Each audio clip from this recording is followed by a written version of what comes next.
Bonjour, bienvenue à toi aujourd'hui. Comme Jésus, qui est content de te voir à tous les jours, moi aussi je suis heureuse de te retrouver quand ça m'est possible au Message Lumière. Maintenant, c'est 4 jours par semaine seulement, mais c'est un moment de rencontre auquel je tiens beaucoup. Et j'ai quelques petites notes,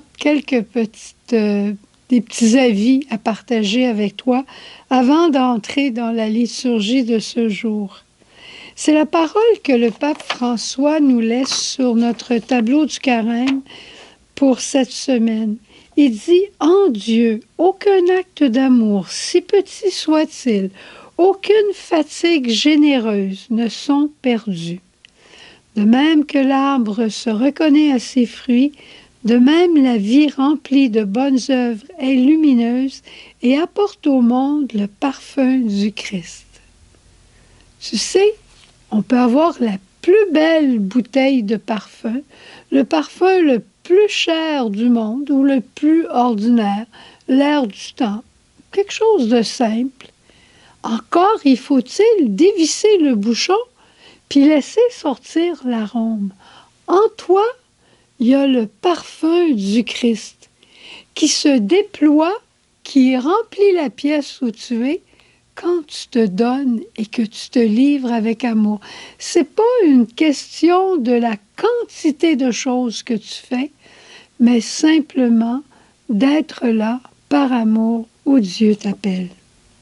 Ça me fait penser à nos petites sœurs qui sont en Russie présentement. On a 3 petites sœurs merveilleuses qui sont en Russie, les 3 ensemble depuis 18 ans. Mais une des 3 a 25 ans de mission et l'autre a 23 ans de mission. C'est extraordinaire. Et les gens sont tellement heureux à vivre dans un quartier musulman. Ce sont les leurs, ils s'aiment beaucoup. Et présentement, dans toute la situation qui se vit, elles sont là simplement. Elles ne font pas grand-chose de l'extérieur, elles intensifient l'adoration, la prière, mais elles sont là. Alors tu comprends que pour donner ce parfum de Dieu, il ne s'agit pas de s'agiter puis de faire beaucoup de choses. Il s'agit d'aimer dans le moment présent avec ce que l'on peut, bien simplement. Et le pape termine en disant « Servir Dieu sans péché, faire récolter les fruits de la sainteté pour le salut de tous. » C'est beau, hein? Tu as ça, puis tu peux le prendre à tous les jours. Une autre chose que je voulais te dire, c'est que le chapelet qui a été mis en ligne pour demander la paix, je vais le laisser encore pour quelque temps comme chapelet à tous les jours, même si les mystères ne sont pas mentionnés. Tu peux les mentionner toi-même, mais pour qu'on soit conscient qu'on a chacun une responsabilité par rapport à cette paix qu'on espère voir arriver du côté de l'Ukraine. Et c'est pour ça aussi qu'il y a un chemin de croix et un autre qui va venir par la suite. Mais ce chemin de croix, tu l'as peut-être déjà vécu vendredi dernier, mais tu peux le revivre un soir. Tu te dis, tiens, au lieu d'écouter cette émission de télévision pendant 1 heure de temps, je vais m'arrêter et je vais faire mon chemin de croix pour mes frères et sœurs qui sont là-bas, en Ukraine, en Russie. Tu sais, si on était là-bas, là, le seul temps libre qu'on a, on le prendrait pour prier. Eh bien, le Seigneur nous en donne peut-être beaucoup de temps libre et il nous invite à prier pour nos frères et sœurs.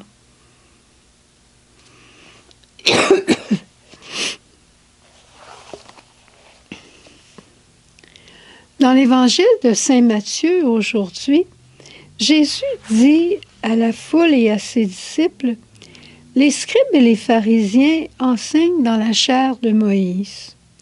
Donc, tout ce qu'ils peuvent vous dire, faites-le et observez-le.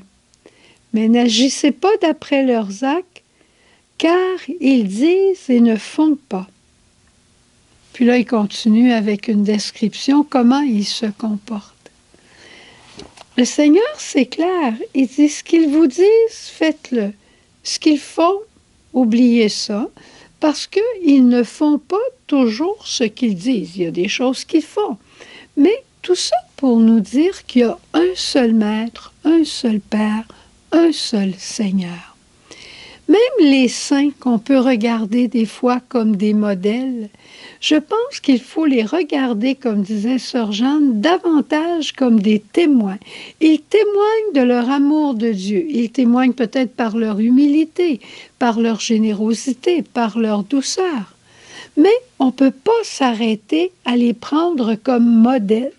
Il n'y a qu'un seul modèle, et c'est le Christ. Parce que le Christ, il est cohérent entre ce qu'il dit et ce qu'il fait, entre ce qu'il est et ce à quoi il nous interpelle. C'est la cohérence, la sainte cohérence de Dieu. Mais nous, tout avec notre bonne volonté, c'est comme moi, il y a des affaires des fois que je te dis, je le fais pas, mais j'aimerais le faire et je sais que c'est ça que j'ai à faire. C'est ça que j'ai à être, mais je ne le suis pas.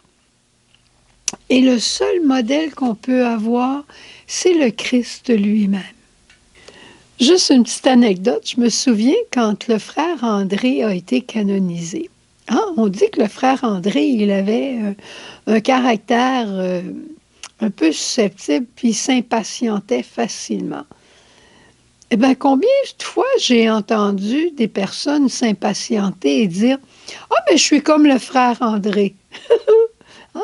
On prend leur côté faible et on se justifie.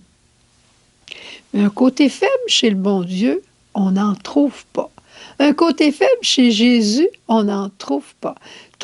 La seule faiblesse que je trouve que Jésus peut avoir, c'est sa miséricorde.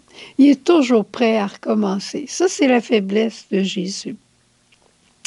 Et je le regardais aujourd'hui, ce matin, Jésus, puis je lui disais, Jésus, t'es plus que parfait, toi. Tu es saint. Tu n'es pas seulement correct. Hein, des fois, on dit, ah oui, lui est correct. Jésus, il n'est pas correct. Il est amoureux. Il est profondément amoureux. Il ne cherche pas la première place, Jésus. Il prend la dernière. Puis une chose qui me frappait encore ce matin en l'adorant puis en l'aimant, Jésus va toujours s'abaisser pour me relever. Jésus va toujours vouloir me relever et son incarnation, c'est son abaissement. Moi, ça peut m'arriver des fois dans des conversations d'abaisser l'autre pour me relever. Et Jésus fait exactement le contraire. Un autre point aussi où on diffère avec Jésus, ben, il y en a beaucoup, mais un point, c'est que justement, c'est une question de point. Jésus va regarder quelqu'un que nous, peut-être qu'on va rejeter de l'envers de la main, puis Jésus va regarder avec amour cette personne-là, puis il va trouver une petite chose de belle, puis il va s'émerveiller de cette chose-là. Nous autres, d'un autre côté, on va regarder une personne qui est vraiment extraordinaire, puis on va trouver un petit point qu'elle a de travers, puis là, on va en faire une grosse histoire. On fait tous les deux une grosse histoire, mais pas pour la même chose.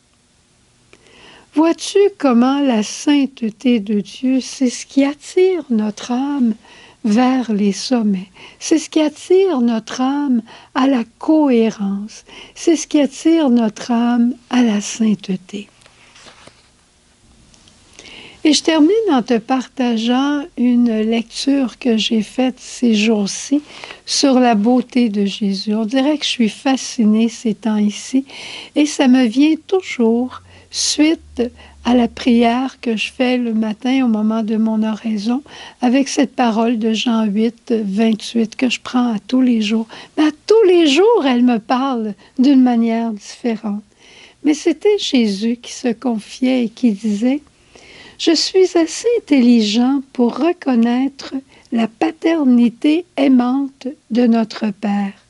Et l'obéissance est ma nature filiale, mon identité. Je suis fils. Mon Père me propose, Il n'a pas besoin de me commander, parce que moi j'obéis, et ce n'est pas une obligation, mais un élan d'amour, une réciprocité d'amour. Mon oui à mon Père est un acte de liberté, d'envol vers mon Père. Alors si toi aussi, tu veux marcher dans cette sagesse de l'amour, si toi aussi tu veux devenir saint, et c'est l'objectif de notre carême, de devenir saint, marche dans les pas de Jésus, qui regarde son Père, qui lui propose des choses, et en toute docilité, Jésus dit oui, et il s'élance vers lui en toute liberté et amour. Ah! Bonne journée dans cette liberté et dans cet amour, et soyons ensemble des saints.